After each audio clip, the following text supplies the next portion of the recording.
बप्पा जाग जइहे धीरे धीरे बोला, बप्पा जाग जइहे धीरे धीरे बोला।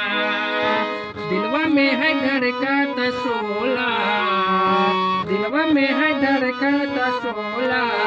बप्पा जाग जइहे धीरे धीरे बोला, बप्पा जाग जइहे धीरे धीरे बोला।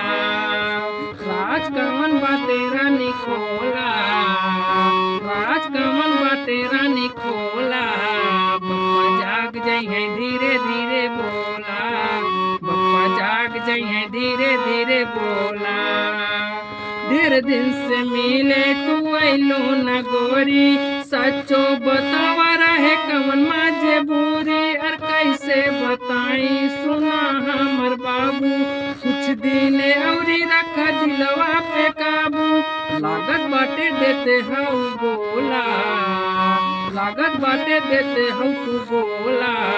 बप्पा जाग जइहे धीरे धीरे बोला, बप्पा जाग जइहे धीरे धीरे बोला। लागत गोरी हो तू बदल गइलो, अपने दीवा करके तू भूल गइलो। कल पप्पा चल जइहे दीदिया के घरे, आ जइहे मिले जानू पिपरा के तारे। मिले लेके आऊंगा खटोला, मिले लेके आइब हम खटोला। बप्पा जाग जइहे धीरे धीरे बोला, बप्पा जाग जइहे धीरे धीरे बोला।